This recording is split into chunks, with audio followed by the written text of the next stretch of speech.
Hi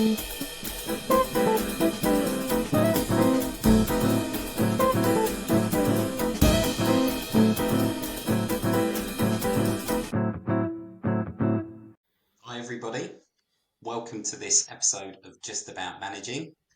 This podcast is about that topic, right? How do we get the best out of ourselves, best out of our teams, and just about manage? So welcome along. Today we've got the usual guests. We've got John Lloyd, Lee Smith, and myself, Chris Dingle. And today we're going to talk about two topics, and we'll take a break in the middle. First thing is around self-awareness and me, what it means, light bulb moments related to light self-awareness. And then the second piece, we're going to talk about our favorite social media channel or podcast or outlet and like what that brings to us and brings to our existence. But we're not going to obviously pick this one yet. That would be far too far. Not too arrogant, but if this is your favourite, please let us know. I'm sure it's not when you hear the new ones that we say later. So we'll get started, right? That big topic, self-awareness, penny drop moments, that kind of stuff. Who was the kick-off first this morning, chaps? Go on, Lee, you go first. I went first last week. I was waiting for someone else to lead the way, to be honest, John. It was a really interesting one for me when you pinged this one over, actually, guys, when we were thinking about what to cover. Because it's not, I don't know whether there was a light bulb moment for me on self-awareness. And the more I thought about it, the more I thought, actually, it's probably it's something that's, I'm trying to think how to word it. It's something that's been there for me because of the environments I've been in. So one of the key things for me when I thought about the self-awareness piece was being part of football teams and having a really good, close group of friends as I was growing up. They would constantly keep your feet on the ground and make sure you were self-aware in a way, because they would give you that sort of feedback that made sure that you knew what you were and where you were and how you were performing or what you were doing. And so I think that was always key for me from an early age with regard to self-awareness and getting feedback from people, probably brutal feedback at times on a football pitch, and probably some things you can't repeat on a podcast shared with me as little bits of tidbits of feedback in there. That was a core bit for me, and I think I've always referred to that in the past. Of that, I think gave me an early shaping of leadership and what good leadership looks like, etc. in those sort of environments, particularly through different age groups as you start to move from being managed to then almost self-managing as you get into your later teens, into your 20s, playing in those sort of games and those sort of teams, and the leaders that emerge. But then the second part of self-awareness for me was a little bit of a light bulb moment, was when I did a program with HSBC called Fusion, and it was a leadership development program where they did the first and the last sessions of those at Sandhurst Military Academy.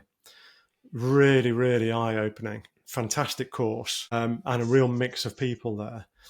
But the thing they introduced us to, or they introduced me to certainly, was Myers-Briggs. And it was the first time I did anything like that. So this is going back to probably, I think it was about 2000. So I'd be sort of 7, 8 years into my career at that point. And we did the Myers-Briggs. You were going to say you were 16 at that point. I was definitely, if only. People would say I was 37 at that point, to be honest, John, probably. So it really gave me an eye-opening into really understanding yourself to that deeper level, if you like. So I got that early feedback that made sure you were grounded, made sure you understood where you were, etc. But then that was really insightful with regard to who actually am I, where are my strengths, where are my weaknesses, and they also did a 360 as part of that as well, which was the first time I'd done a 360 with both my leaders and, again, peers. I know we talked about it in a previous episode when we talked about feedback. But that was quite eye-opening. And the biggest thing that came out of that for me was, for those of you who know Myers-Briggs, my outcome on the Myers-Briggs was ESFP. And at the time, I was a project manager. And the classic project manager profile was ISTJ. So it was the complete opposite of what I was. And the realization for me at that point was, this is why I find it so hard to do that project management role, is because it's completely working against my natural instincts, if you like, my natural profile. So it wasn't that I then changed roles or anything, but I understood it a little bit more as to why it was hard. And then as I'd sort of evolved through my career, I tended to lean more on the ESFP aspects to try and support that. And now I think I use them even more as I've got into this sort of coaching leadership development space than I ever had done in my career. But that was eye-opening for me, and just understanding why it was difficult at times and why I found it draining energy-wise to do some of the roles I did.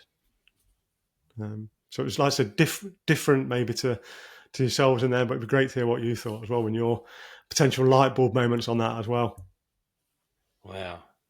Myers-Briggs is an amazing tool, isn't it? Right. It's fantastic. So, yeah, you know when you landed on the right profile when you read the descriptions around, what makes you, successful. Who do you like working for? Who do you really not like working for, and why? Completely. What kind of lights you up and what kind of turns you off?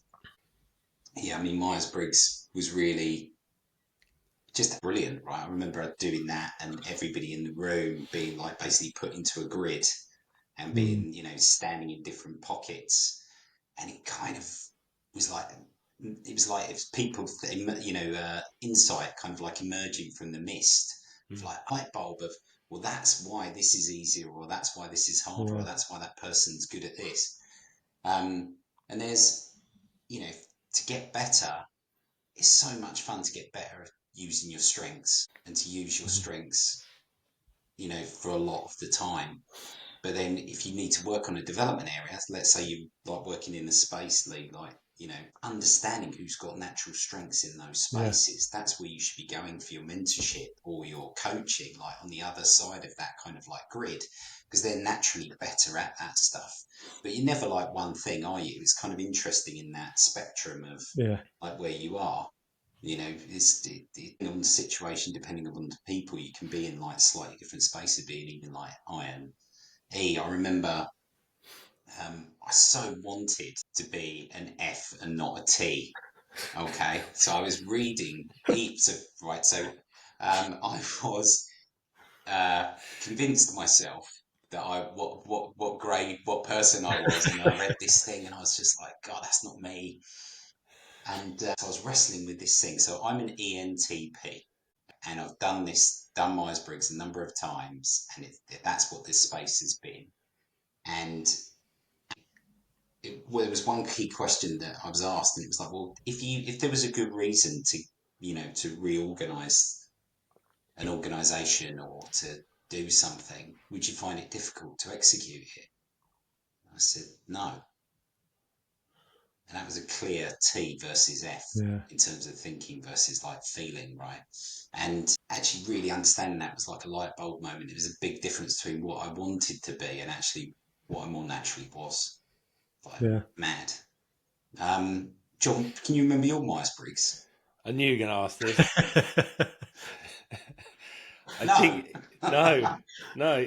Yeah. I did it when I did Myers-Briggs, and this is the thing with all of these, I guess, personality or operating measurement tools, is it has the most impact when you do it in large groups.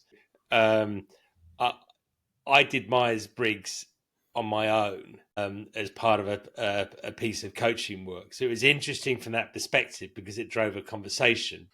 Unlike you, in terms of I've been in leadership conferences and in development sessions where they've used different methodologies and different tools. And that's when there's the most impact. And again, because actually they're with your colleagues and going, and that's why we always argue, or that's why, that's it. And that shift across the room of association of that personality type or action type versus and then coupling that with individuals and the jobs they do is absolutely fascinating. But yeah, it's funny when we having a weekly banter about what we're going to talk about. Like Lee, like you, I was reflecting on this subject today is quite a nice one in terms of self-awareness, because it does very much link back to some of the subjects we've been speaking about before, in terms of, particularly our feedback and the 360 element to that, etc. But where my mind was going in terms of this conversation as well was this whole concept of nature nurture, which does link back to Myers-Briggs, etc. So there's an element of us in terms of our personality type that actually means we can be more self-aware than less. Obviously, if you're a complete narcissist, you probably got zero self-awareness anyways, but obviously your profile would show that up. And this is what, my mind starts wandering into the whole concept of nature nurture, and going back to my reflection, which is your self-awareness is also a learnt behavior. And I think that as you manage more people and you become more inquisitive, and my path, I think, as I've become more inquisitive about how I managed people and how I got the best out of people, and also the enjoyment I got from seeing people who work for me succeed and thrive, that almost, I think, became this loop that actually then drove me to become more self-aware in terms of, okay, what was I doing? Why did that work? In some of that, again, that goes back to my profile in terms of that actually, as an individual, I'm very curious. And so, well, it's a bit like driving my parents mad when I was a child, because they used to take digital watches apart to see how they work, and they'd never work again afterwards, and put them back together. And it's like, but that was your birthday present. But I think it's the same when you kind of, I think there's always parallels in behaviors and in that type, that the inquisitive nature I had as a child is still there today, but actually it's kind of seeped into, rather than being breaking watches, it's kind of seeped into, okay, well, why do I do that, or how did I get that person to change, or to deliver, or to believe in me. I think that's to me is, it's, I don't think, I'm rambling a bit, but I don't think self-awareness is a switch, and I don't think it's something which is an on-off switch, but it is actually something that you can develop yourself. If you can appreciate your complete self, you can then actually appreciate what contributes to your own self-awareness, and then what levers can you put on within your being that actually is improving your self-awareness. And that, in my mind, self-awareness is one of the most vital foundations of being a good manager, which then evolves you being a great leader.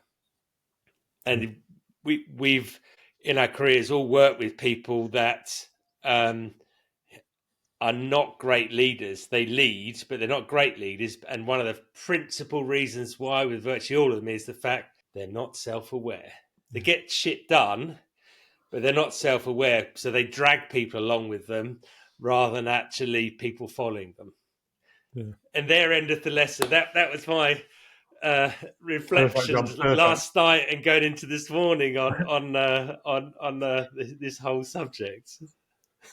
There's the sermon, and it might explain why, taking bits apart and putting them back together, right? It's almost like thinking about that related to yourself as well there, John. Right? It's interesting. And it's that learnt behaviour down, carrying on down the generations. I don't know, whatever. Oh, I bought this present for someone and now it doesn't work. I don't know. This whole self-discovery journey is interesting and fascinating, just crazy. Okay, so I was thinking about this topic today and building on feedback that we were speaking about before. Okay, and I was watching a podcast of somebody, and they were talking about if you're trying to influence somebody. Okay, but actually, how do you do that? How does that work? Okay. And they were talking about system 1 and system 2 thinking. All right. So bear with me a second here. Right. So system 2 thinking is like the logic, like what's the system, what's this around, how do you, what's the cost benefit case, how will this work, implementation planning, detail, all that kind of like good stuff, business outcomes, blah blah blah. And then system one is how much you want to do it and the mood you're in and the feeling you have with that person. Okay, and they've done lots of research. This is all like Harvard, MIT, we've gone across a load of different organizations. What was interesting was how much of decision making is made actually at the key point of the decision around system two, the logic, and system one, the emotion, and what you feel like. So, chaps, what percentage do you think is system two, the logic, apparently? That my additional question for you, Chris, would be: did they do some analysis on Myers-Briggs profile as to whether your profile alters the percentage? No, but I can always take that away as homework and ask that as no, don't know. But just in terms of like logic, how much is it is logic in a decision? How much of it is emotion? What do you think? I'd say probably 30, God, logic and 70% emotion. Yeah. I was going to go 80-20 on the 80 on the emotion side, 20 on the logic.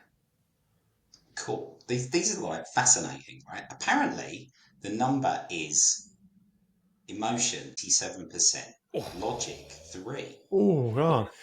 Wow. Yeah, it's like crazy, right? So I was thinking about that, and then thinking about this, like self-awareness. So what they explained in that thing was there's going to be a question, and the question is going to be around, well, ultimately, how do I get better, or how does the team get better?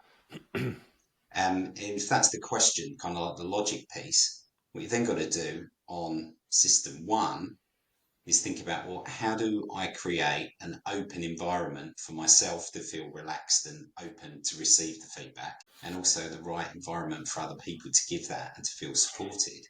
So in terms of what you were saying there, John, there's a lot of that is like based around this, where you've got to be open to that.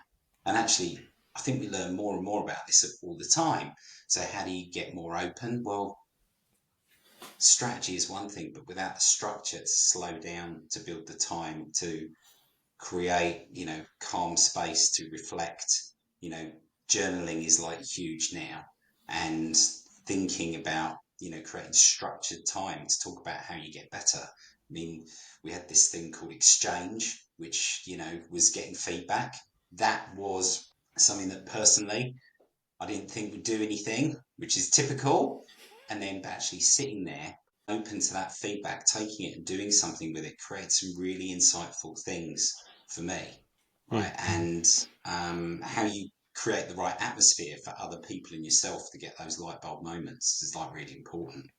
Definitely. I think it's one of the things I love about I don't know about yourselves again, but about the coaching space is when you see those moments of self-awareness in others when you are coaching, and whether that's just in the conversational aspect of it, and that can be both sides, by the way. That's the, they may realize where they're being a nightmare to work with for others, or they may realize, as we said before, I think you referred to it, John, before, of when the person you're looking at in the mirror is not necessarily the same person that other people are seeing, in the positive side of things and what you're bringing and what you can offer, and both aspects of that, and particularly when that's done in conjunction then with a profiling tool or a 360, whatever it may be, to open those real deep conversations in it, to go, okay, what do you think this means? What does this give to you in this sort of environment?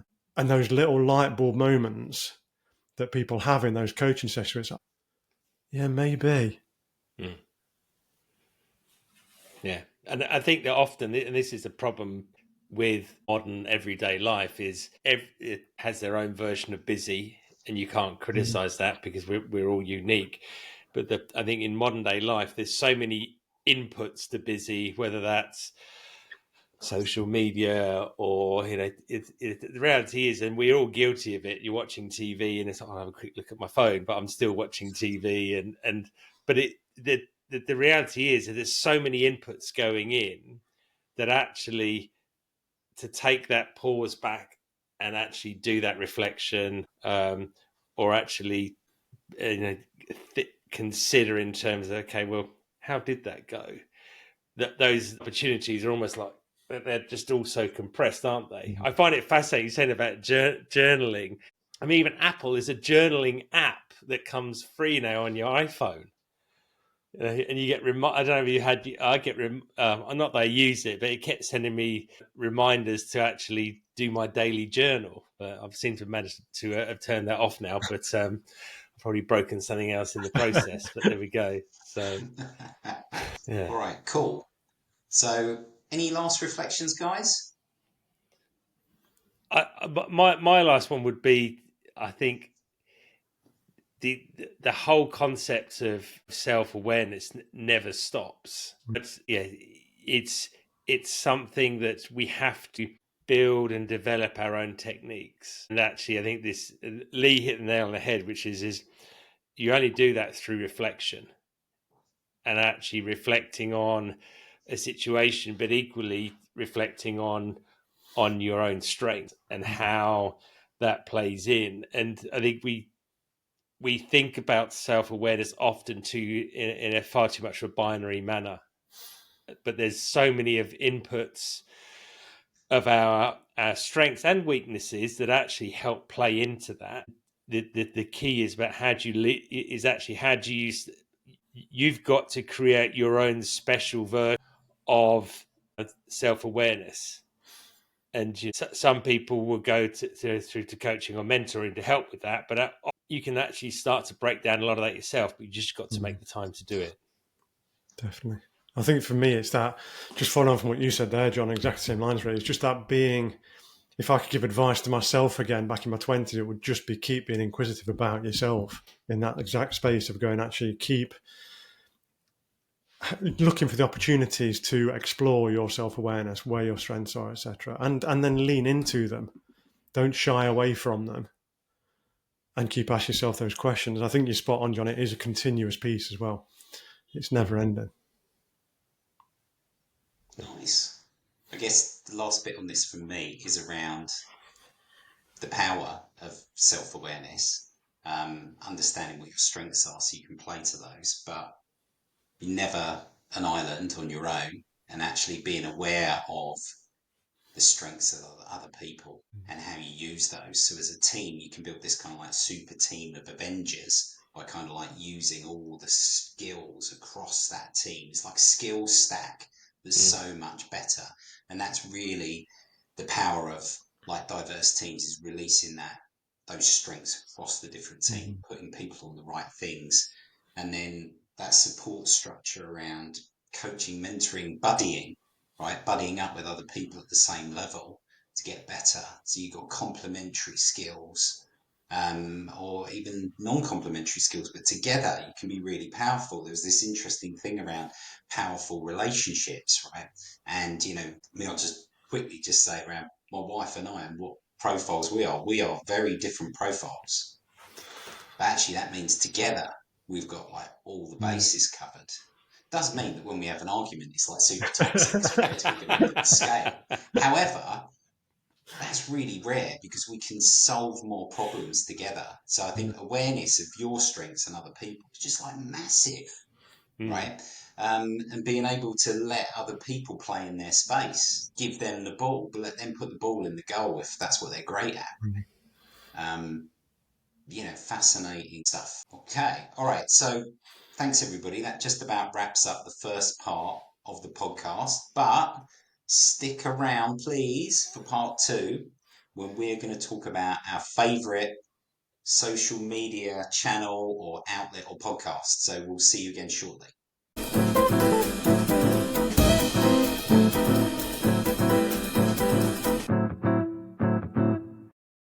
Welcome back. Second part of today's podcast, we're going to talk about our favourite social media outlet, channel, podcast, whatever it may be. This could go anywhere. I've already done a fair amount of self-filtering. I've got something that I could definitely share on this podcast other than just this one.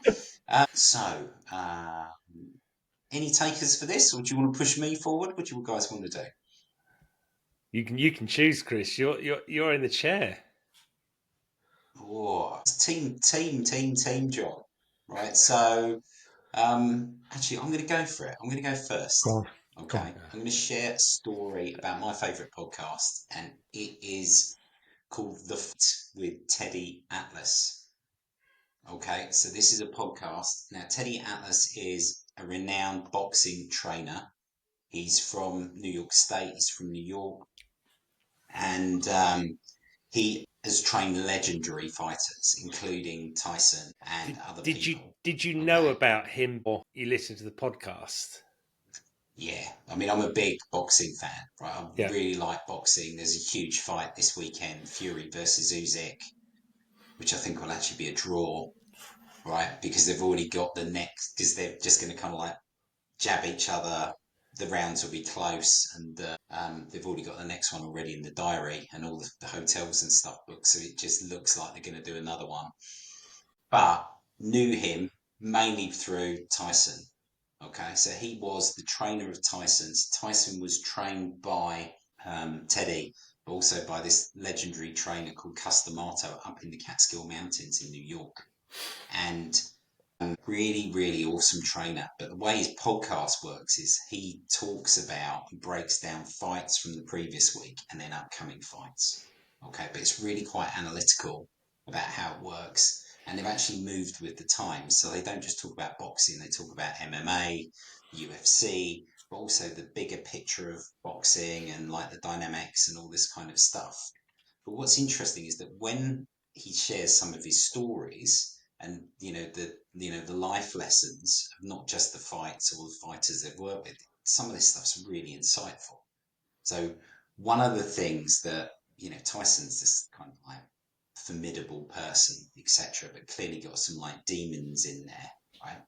And one of the things that Customato used to say to Tyson was, are you okay? And Tyson would get really scared before a fight, really, really scared. But actually, the lens that they used for that was quite interesting, right? So the lens they would use was actually feeling fear and being scared is okay. Because that means you're alert, you're awake, you're going to be responsive to the situation that's around you. You're going to do something about it. You're in the moment. What it did say was feeling scared is okay, but feeling intimidated is not okay. That's interesting. Yeah. So there's like these kind of like pearls of wisdom that kind of pop up on that podcast, like almost like on a weekly basis. And it's not scripted. It's just kind of like in the story and it just kind of comes out. Maybe it's scripted in it, but it's really good. So I love that. It actually takes the time. You can kind of almost imagine him kind of, he's sitting at his desk, but it's kind of like just chewing the fat story. The guy that he does the podcast with is an ultra marathon runner who's like over 50, who's like won like the world title, but didn't used to be a runner. Yeah, so these guys like taking on new challenges, really interesting. So I love that podcast. It's really good. It talks to like, I love boxing, love like combat sports, and also some of that like real life stories. And I think a lot of this just like overlaps. Follow that. Who's got to follow Go it? on, John. Yeah, Okay. John, you're right. Batter up. You're right. on. So I'm going to do one. I'm going to do. Chris hasn't set the rules. I'm going to do one. It was one. favourite, not favourites. Are we going to get the Chris Claxon out again? We are, but go for it, John. Wait, listen for this, listeners. You might right. I'm ready. Go on, John.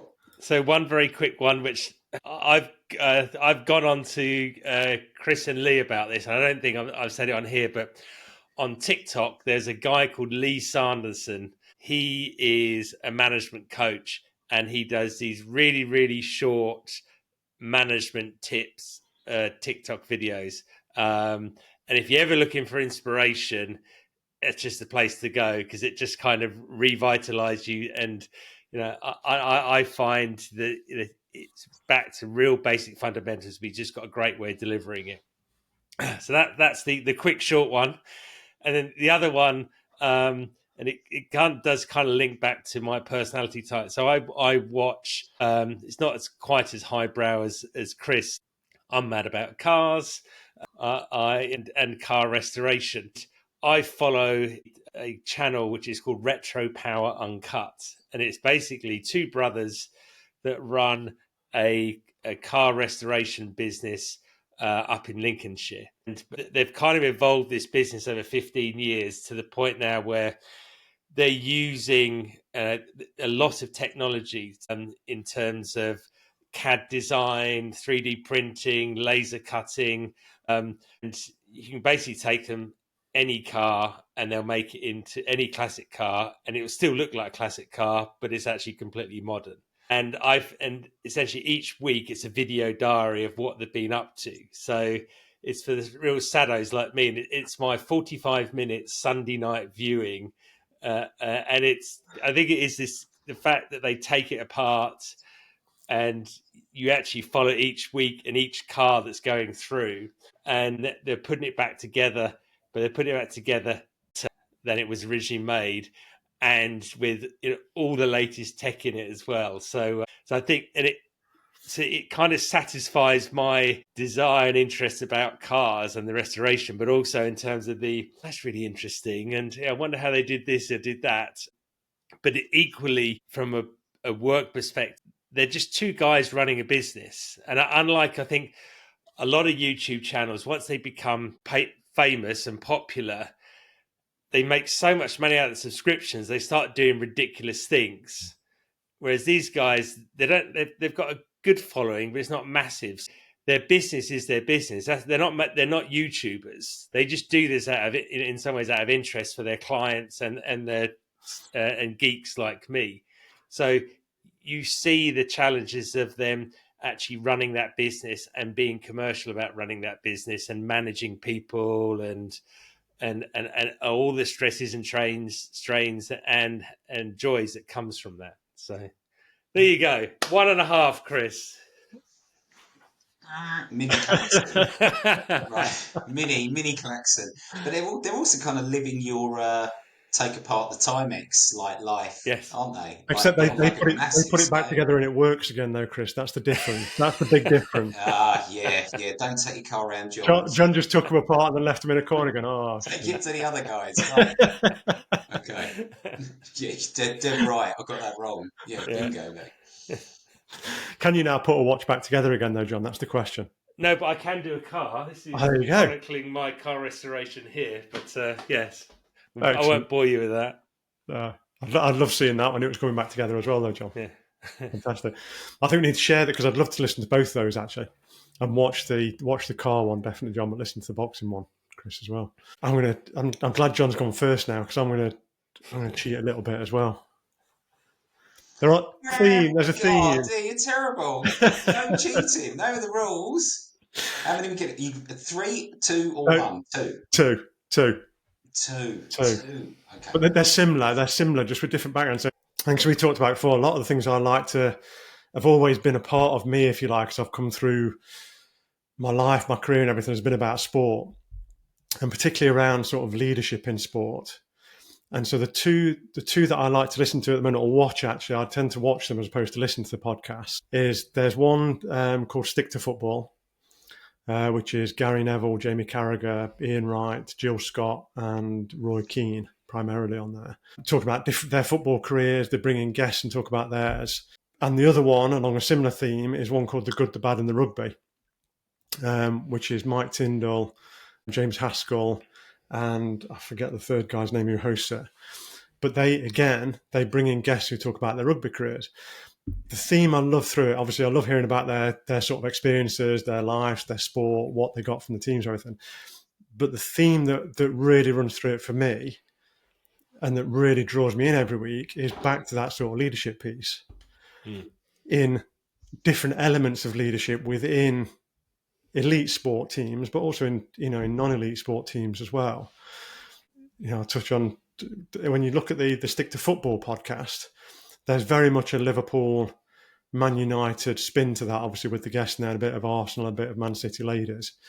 But there's a little bit of Roy Keane's background in Forest that tends to attract me in as well. So Forest still get a mention in there. But one of the things that Roy Keane talks about often in there is the first time he went into the Nottingham Forest dressing room and who the natural leaders were in there, and who he looked up to then and who were then role models for him and how they set the benchmark, probably in completely different ways. So he talks about Stuart Pearce being the ultimate professional and then Des Walker being the ultimate party goer, and how he followed probably both of those in different ways in his career.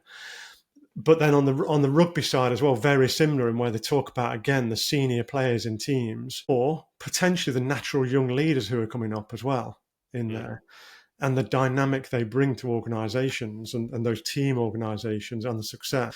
And I think you mentioned it earlier when we were talking actually in the earlier section. One thing that, and again, this comes from some of the work we do at Canis as well, but one thing that really sticks out to me in sport environments at times is, particularly in those elite teams, is does every person in that team make everyone else better? Or are they just in it for themselves? And I think when you look at that with business as well, there's a real strong connection there. And often, certainly in some of the teams I've worked in the past, you look at it and you go, does everyone in that team actually make everyone else better?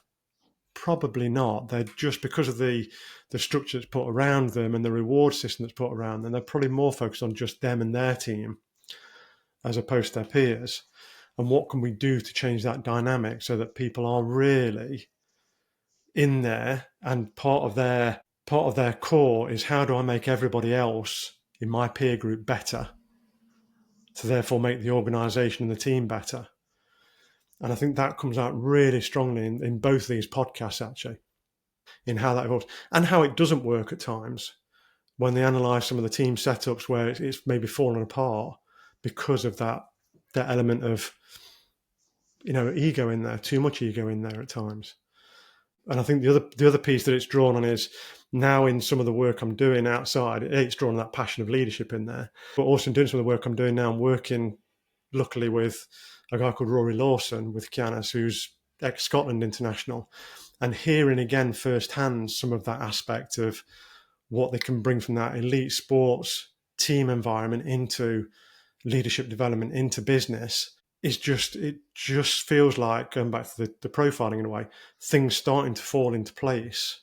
That I feel like I'm in the right place to really now follow a passion and bring some of all these little pieces together in the future. So sorry, I cheated there on 2 podcasts, but very similar themes on them, Chris, and not different themes. I think he doesn't get a klaxon because there's actually such an amazing explanation, Chris. No, he does. There we go. There's right, no escape. There's no escape. No, it's still a fantastic description, though, Lee. But you still need your baby klaxon, for sure. I'll try not to cheat next time. I'll come with just one answer next time. We know this isn't going to happen. I used to be indecisive, and now I'm not sure. That's how I get my portion in there, right? Okay, all right, cool. So, thank you guys. It's been really, really good, really interesting this morning. So, to everybody out there, we hope you've enjoyed this episode of Just About Managing. Please remember to follow the podcast wherever you listen to us, whether it's on Spotify, YouTube, wherever it is. Please like us, follow us. He's been Lee Smith, he's been John Lloyd, and I've been Chris Dingle, and you've been listening to Just About Managing. Goodbye.